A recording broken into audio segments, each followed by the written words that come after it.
My topic is the show Friends, a TV sitcom that aired from 1994 to 2004. As a TV show, Friends is part of the mass media. The mass media is one of the four primary agents of socialization. As we know, agents of socialization are the means by which we learn our culture. That means that Friends, as part of the mass media, influences how we think. In this presentation, I will highlight the ways that Friends is gendered. Specifically, I will demonstrate how it reinforces androcentrism. Friends is a good sample for this assignment because it depicts the everyday interactions between 6 people, 3 men and 3 women. All 6 characters are middle-class, white, 25-year-olds. What we see is that the show Friends portrays male characters possessing traits that are labeled masculine in our culture, and it shows women possessing the traits that are labeled feminine. In other words, the 3 main characters regularly do gender. The show overwhelmingly reinforces androcentrism and gender polarization. Specifically, we see the men portrayed as holding more powerful positions, such as being the sexual initiators, dominant, in control, etc. Women, on the other hand, are shown with traits such as being emotionally expressive, sensitive, nurturing, submissive, etc. In this scene right here, it shows the father and son, and the son is playing with a Barbie doll, and the father was upset because he was playing with a doll instead of a truck or action figure, and he's trying to force the boy toys onto him. Furthermore, the show's directors are mostly male. About 96% of directors are male and 4% are women, and for the writers, it's pretty much the same amount.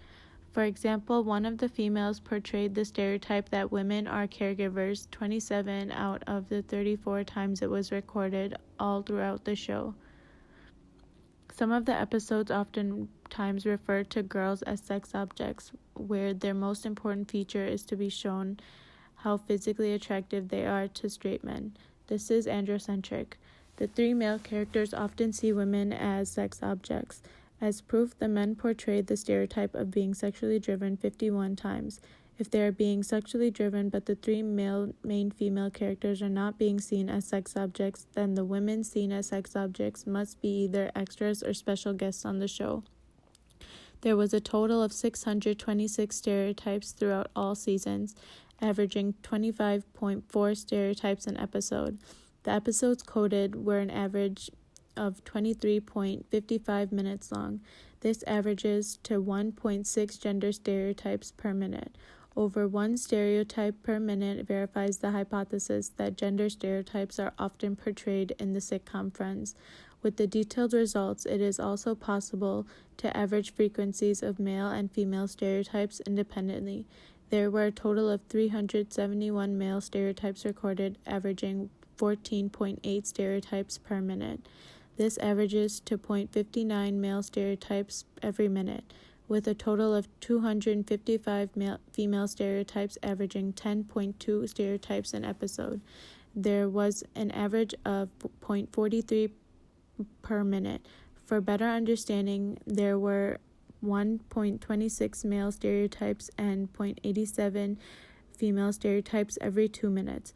These statistics strongly support that, showing also that male stereotypes are portrayed more often than female stereotypes. It is important to study gender in TV shows like Friends because, as an agent of socialization, it teaches us androcentric norms and values that influence how we look at ourselves and the way around us.